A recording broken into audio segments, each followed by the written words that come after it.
Baiklah, sembari kita beriktikaf, kita mengulang kembali pelajaran-pelajaran kita yang merasa bahawa pelajaran itu adalah kurang dan masih begitu lemah kita pahami hikmah dibalik daripada syariat itu sendiri. Oleh karena demikian, malam ini kita sambung sedikit lagi apa yang telah kita sampaikan pada minggu yang lalu berkaitan dengan peralihan milik atau harta orang meninggal itu kepada ahli waris yang hidup saat orang yang meninggal itu meninggal. Pada pertemuan yang lalu kita sampaikan bahawa secara menyeluruh dan secara keseluruhan ada 4 hal yang wajib kita pahami berkaitan dengan pengalihan peninggalan orang meninggal kepada orang yang hidup.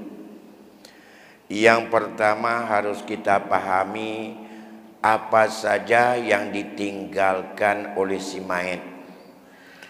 Baik itu yang ditinggalkan harta atau bahkan juga beban hutang, baik hutang dengan manusia maupun hutang dengan Allah, begitu juga dengan pesan-pesannya, yang pesan itu tidak melenceng daripada apa yang telah disusun dan dirumuskan oleh syariat kita.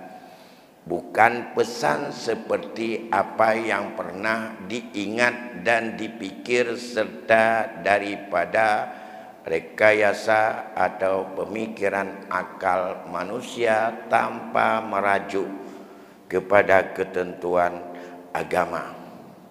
Setelah kita tahu berkaitan dengan peninggalan tersebut, terutama harta, maka itu harus kita tahu harta itu berpindah kepada orang lain secara otomatis. Ada yang berpindah kepada orang lain karena pesannya yang disebut dengan mendahulukan maksiat atau wasiat. Ada yang mengalih kepada orang lain karena itu membayar daripada hutang karena sudah duluan dipakai saat ia hidup. Ada hutang itu sangkut paut dengan sebab dibuat oleh almarhum sama waktu hidupnya. Ada yang sifatnya itu adalah beban yang Allah pundakkan kepadanya dan ada kaitannya dengan benda dan hartanya, tapi tidak dilakukan, dan ini disebut dengan hutang dengan Allah. Allah bebankan bila sudah ada kemampuan daripada sisi finansial dan harta, kamu wajib untuk melakukan haji. Apabila kamu sudah mencapai batas-batas tertentu dalam memiliki kekayaan dan perhitungan panennya atau perhitungan haulnya, kamu wajib untuk mengeluarkan zakat dengan kadar yang Allah tetapkan kepada orang yang telah Allah tunjukkan. Kita sudah melakukan zakat, tapi bukan dalam kadar yang Allah tetapkan. Kita sudah menyerahkan zakat, tapi bukan kepada orang yang telah ditentukan oleh agama, kemana-mana suka kasih saja, sama dengan belum kita lakukan. Itu juga wajib untuk diselesaikan kembali. Begitu juga yang lain-lain menyangkut dengan hutang dengan Allah.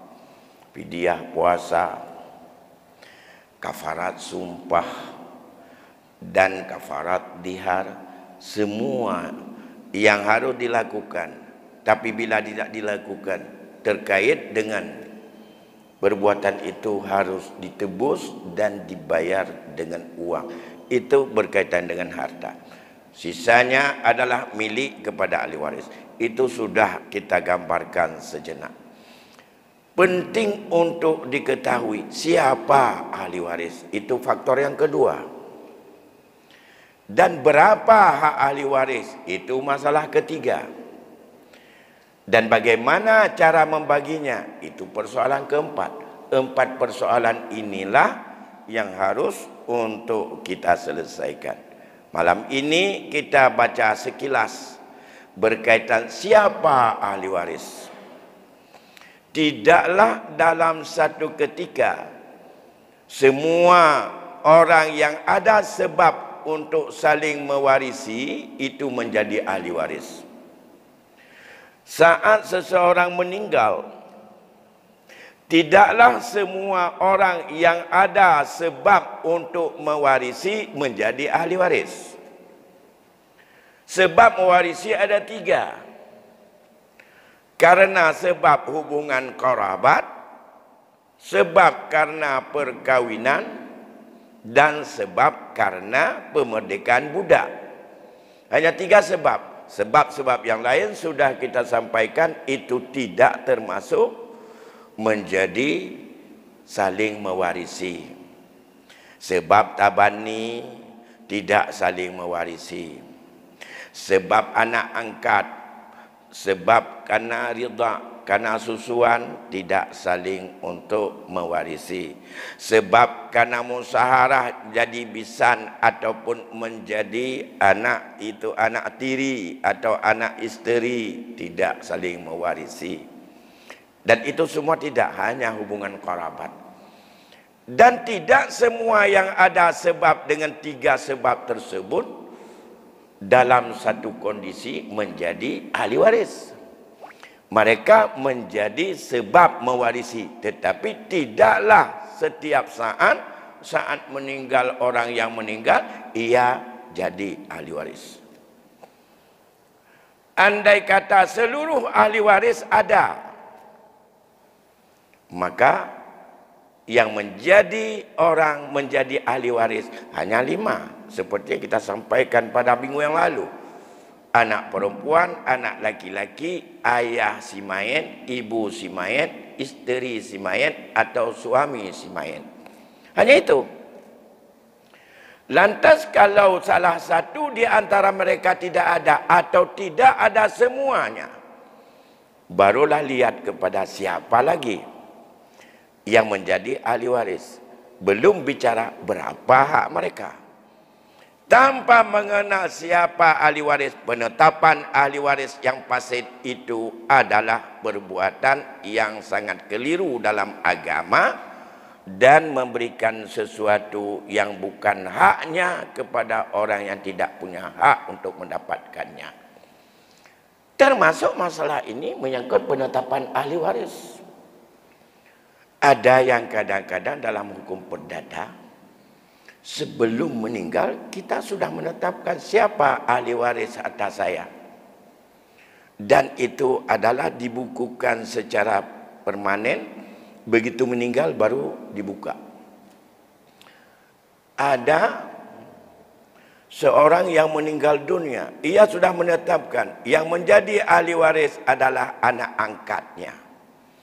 Dan itu sudah ditetapkan oleh almarhum saat ia hidup.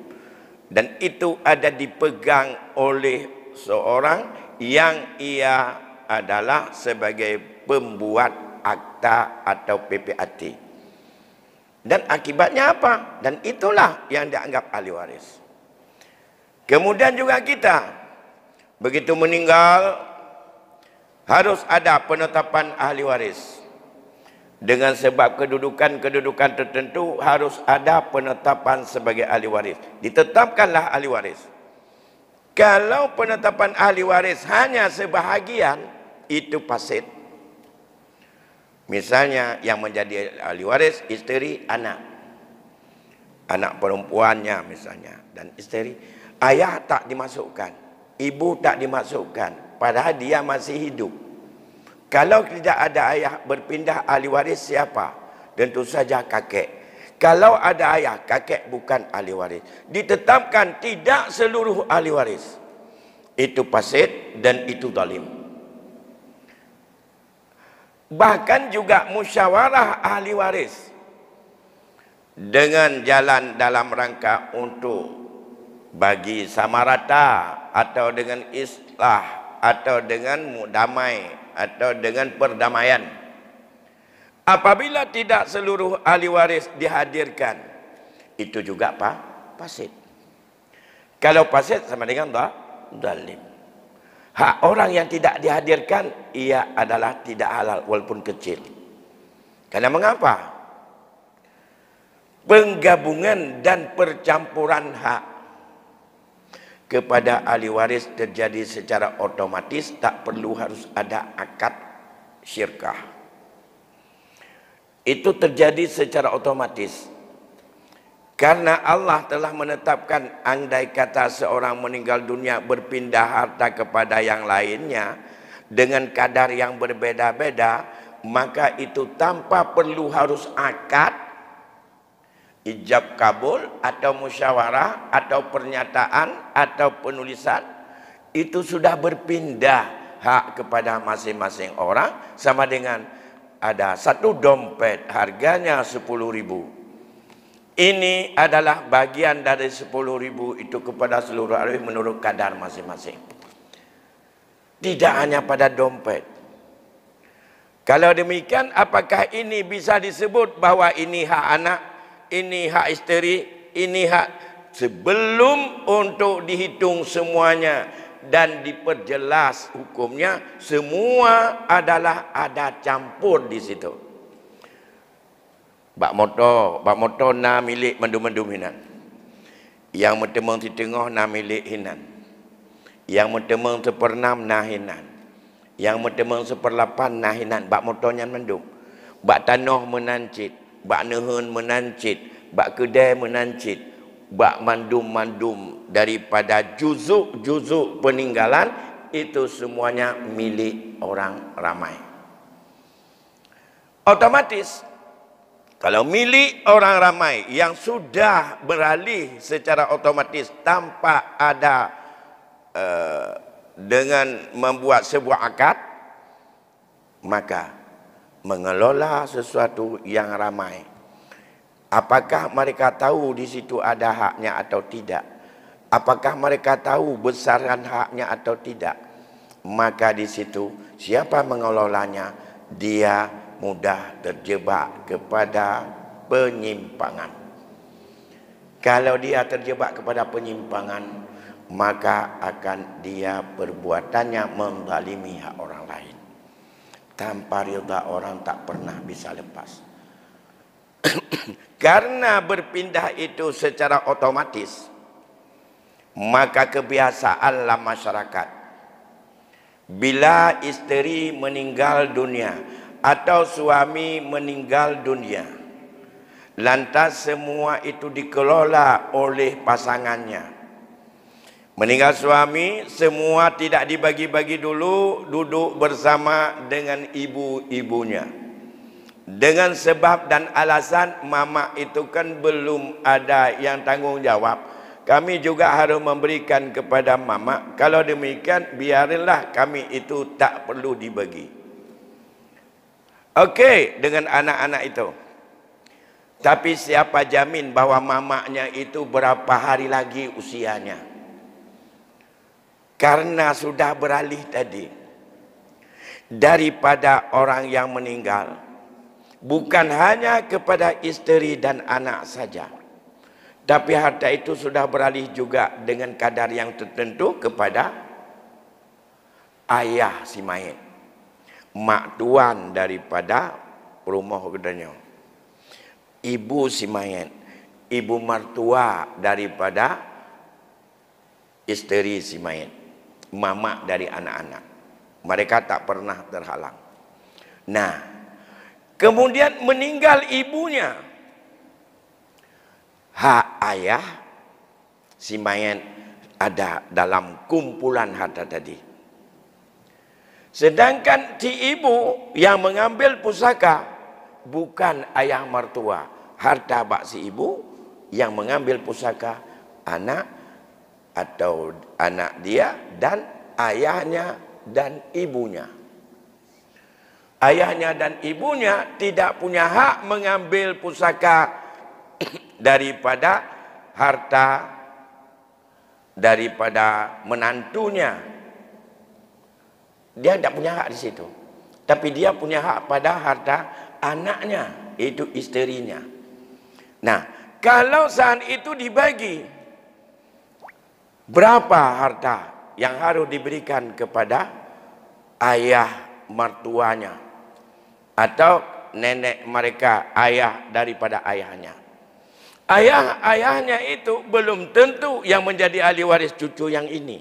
Dia punya paman-paman mereka yang masih anak daripada ayahnya, berpindah lagi ke sana, walaupun sekecil apapun. Lantas timbullah permasalahan yang rumit, yang susah untuk dibersihkan dalam keluarga. Syubhatnya bersambung-sambung. Akibat tidak diperjelas, karena milik itu tetap berjalan terus ke sana. Selama dia pakai itu tidak pernah untuk dia mendapatkan legalitas kepada orang yang punya hak tersebut. Inilah terjadi syubhat dalam keluarga. Karena meninggal tak bersamaan. Hari ini paling-paling dia bapa dan ibu meninggalkan harta sekian. Bapa dan ibu siapa duluan meninggal? Gak tahu lagi. Bagaimana untuk dipisahkan? Saat meninggal bapa siapa saja yang tinggal? Saat meninggal ibu siapa saja yang tinggal? Untuk melihat dalam keadaan itu siapa yang jadi ahli waris masing-masing. Mari kita lihat siapa ahli warisnya ya. Tadi seluruh hadir yang menjadi ahli waris 5 orang. Lain semuanya bukan ahli waris. Lain semuanya bukan ahli waris dan tidak punya hak sedikit pun daripada harta yang ditinggalkan oleh orang mati. Siapa 5? Anak perempuan, anak laki-laki, ayah kandung si orang meninggal, ayah kandung, mama kandung orang yang meninggal. Kalau yang meninggal laki-laki, kalau dia sudah kahwin, isteri yang sah saat ia meninggal. Hanya itu. 1, 2 atau 3 bahkan 4 isteri. 4 itu ahli waris. Nah, itu kalau semuanya ada. Yang lain jangan tanya, bukan ahli waris. Lain bukan ahli waris. Abang bukan ahli waris. Kakek bukan ahli waris. Nenek bukan ahli waris. Dalam kondisi meninggal ada 5 yang tadi. Kalau salah satu yang 5 tidak ada. Tidak ada ayah, tapi ada anak laki-laki, ada anak perempuan, ada mama si main, ada kakek. Maka yang jadi ahli waris adalah jadi ganti bapak kakek, lain bukan ahli waris ya. Tidak ada anak laki-laki. Kalau tidak ada ayah, tidak ada anak laki-laki, lain lagi jadi ahli waris. Barulah tampil cucu laki-laki jadi ahli waris. Dan cucu perempuan dari anak laki-laki jadi ahli waris. Kalau enggak ada anak laki-laki, ayah tidak ada, kakek jadi ahli waris. Adik kakek jadi waris bertambah banyak.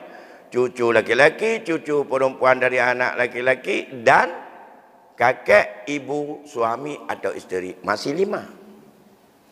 Kalau garis itu masih 5. Tidak ada anak laki-laki, tidak ada anak perempuan, tidak ada cucu laki-laki, tidak ada cucu perempuan dari anak laki-laki. Maka siapa yang jadi ahli waris? Terus ke bawah tidak ada. Kalau dalam hukum perdata, ahli waris suami atau istri. Lain hilang. Dalam hukum perdata yang jadi ahli waris suami atau istri. Meninggal suami, istri jadi ahli waris. Mentau istri, suami ahli waris. Makanya itu dalam hukum perdata. Ayah dan ibu terhalang oleh suami atau istri. Kandang anak, anak cucu, berarti meninggal kok cok bina harta untuk istri. Meninggal istri cok mendung bina kok. Tidak ada hubungan.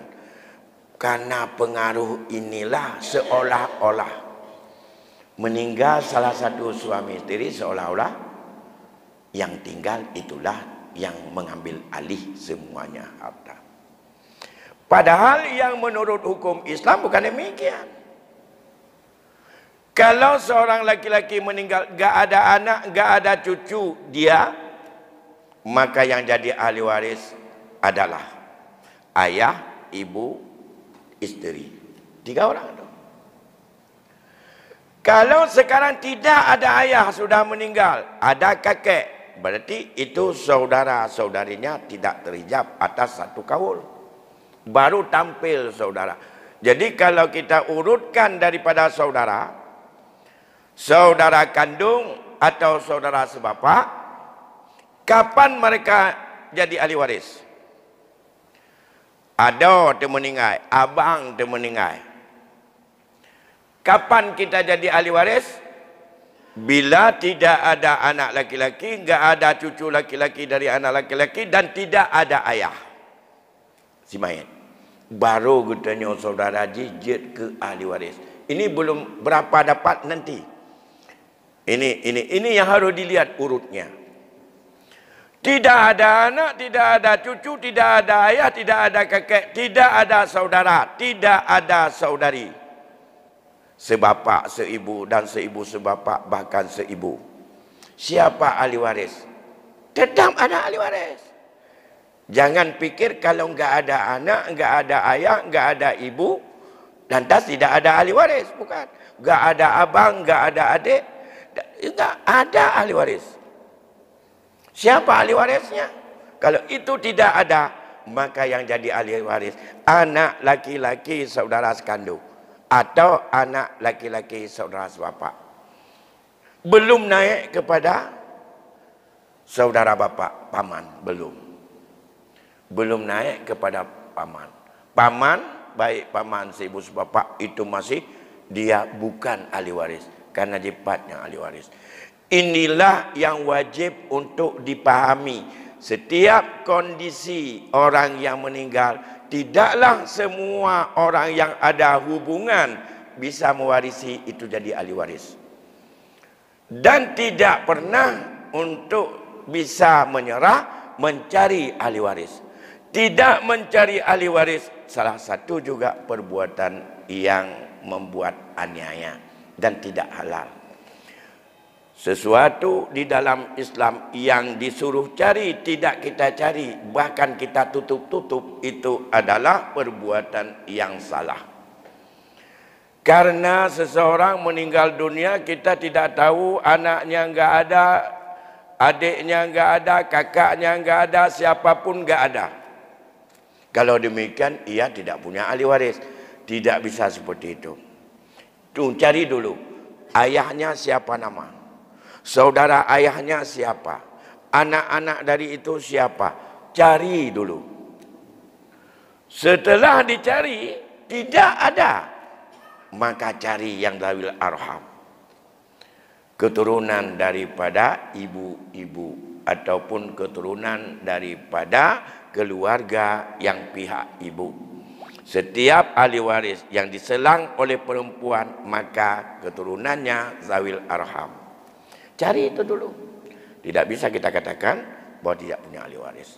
Baru-baru ini ada kejadian di daerah Sumatera Utara yang keluarganya ada di sini. 10 tahun kemudian ada kakaknya di sana satu. Pergilah ke sana. 10 tahun yang lalu sudah meninggal, tak diberitahukan. Padahal dia tahu di sini ada keluarganya. Semua harta bahkan sudah diambil oleh keluarga daripada mantan suaminya. Padahal harta itu adalah harta daripada perempuan yang meninggal itu. Tapi semuanya sudah diambil oleh anak-anak tirinya. Dia kahwin dengan seorang laki-laki. Laki-laki itu punya anak. Meninggal istrinya ini yang sebatang kara, tak punya anak. Keluarga ada di sini. Tidak pernah diberitahukan bahwa mereka punya ahli waris. Suaminya sudah meninggal. Semua harta dikuasai dan dianggap milik mereka semuanya, anak-anak daripada mantan suaminya. Suaminya sudah meninggal. Ada anak tiri, hubungan baik sekali, tinggal bersama anak tiri. Apakah jasa hubungan itu bisa untuk menguasai? Tidak, kalau tidak ada pesan. Bahkan kita sekarang banyak orang yang ribut dengan masalah jasa.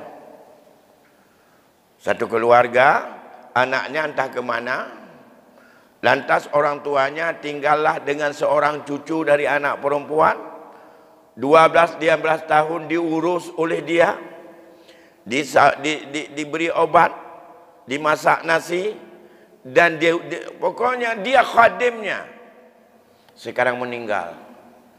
Dengan meninggal, menjadi seolah-olah yang 15 tahun khadim, dia punya hak mendapatkan jasa di situ.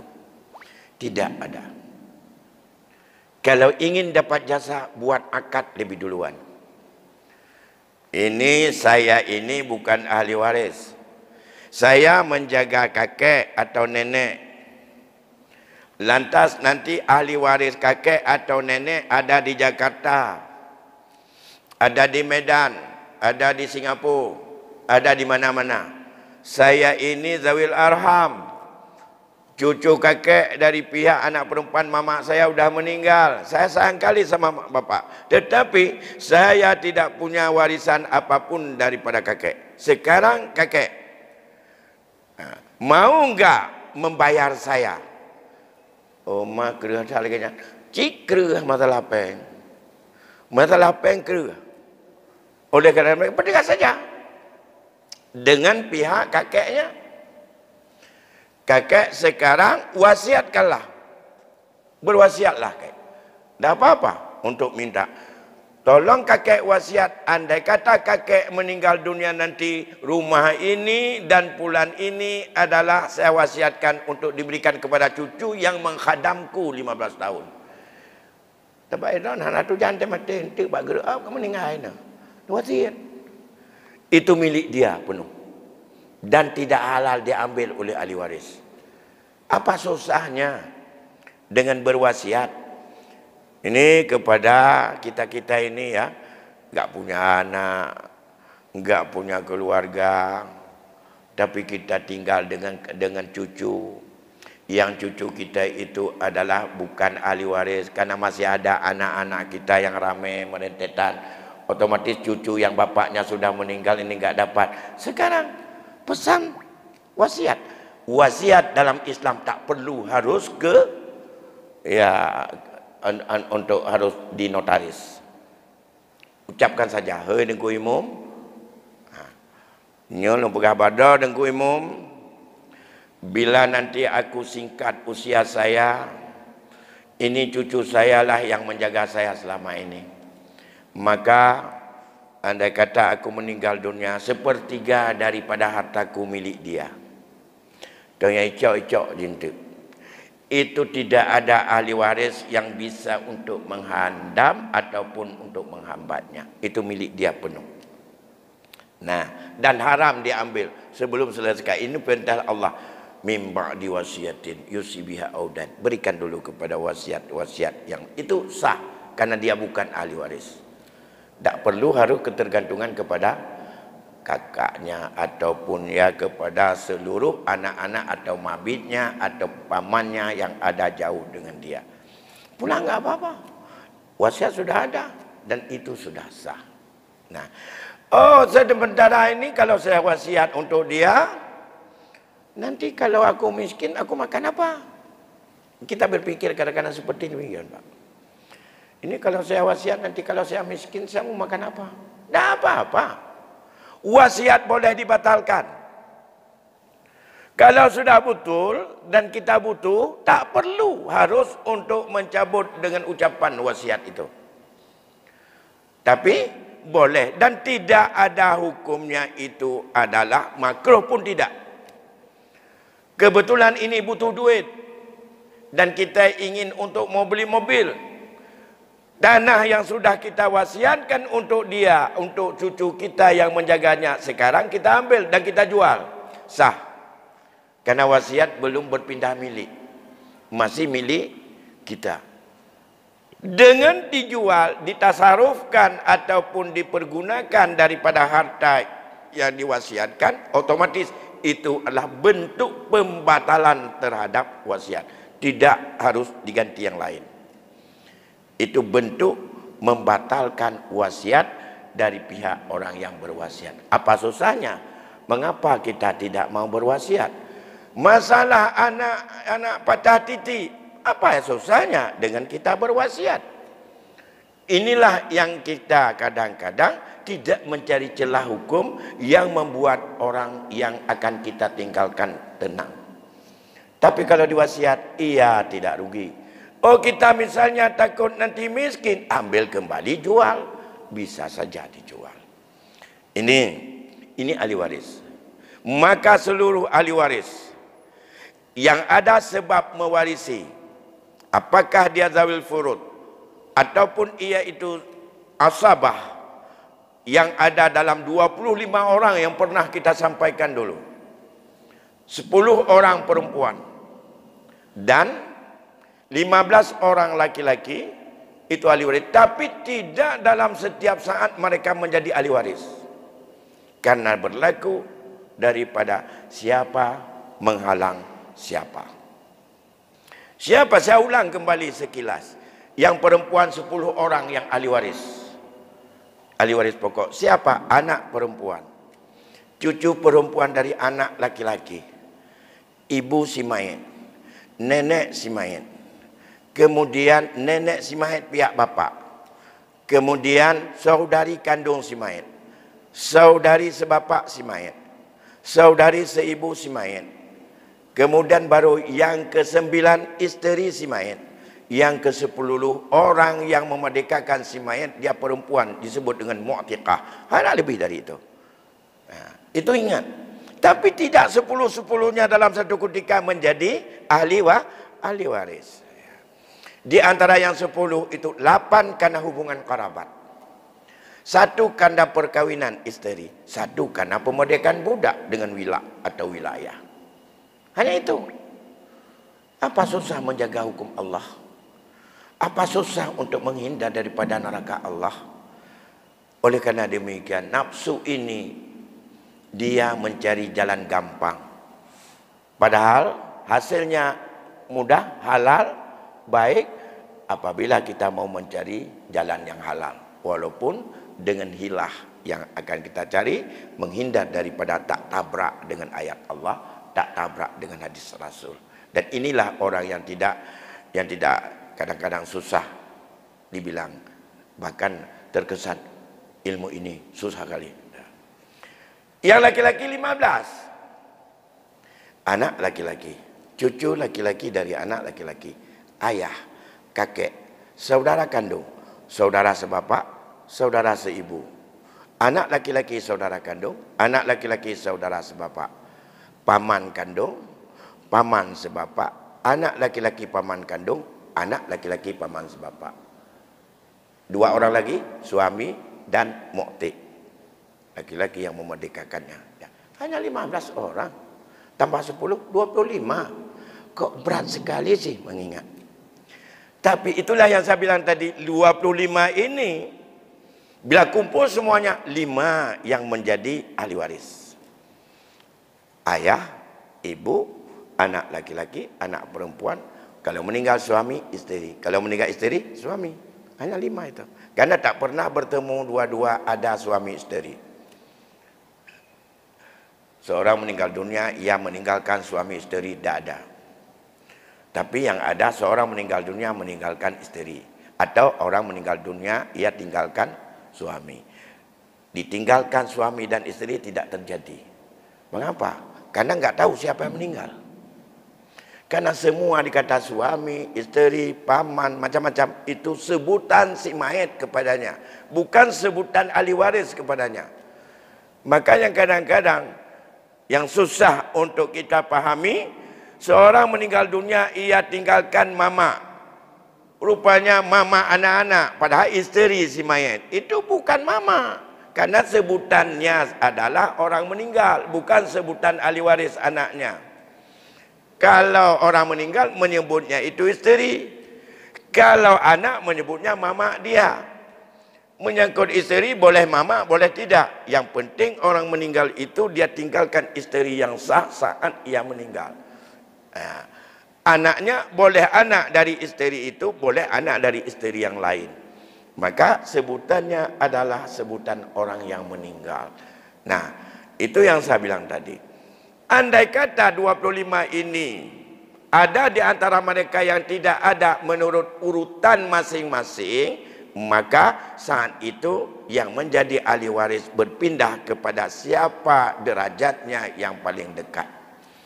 Oleh karena demikian istilah patah titik itu adalah istilah kita.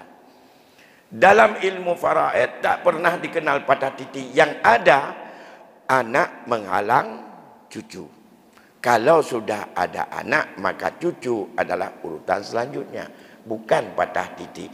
Anak boleh ayah dia, boleh bukan. Nah, karena cucu itu yang meninggal ayahnya.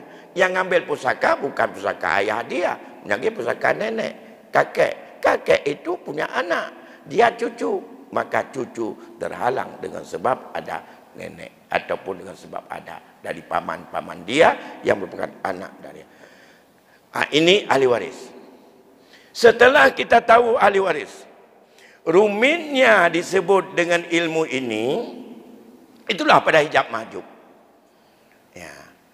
Makna hijab mahjub, siapa yang menjadi penghalang sehingga gugur dari ahli waris dengan sebab ada ahli waris lain yang paling dekat dengan si mayit.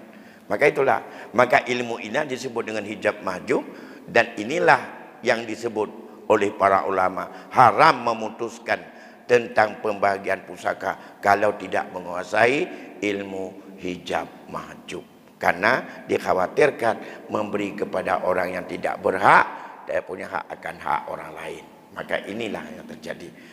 Ya, silakan, ada waktu 5 menit.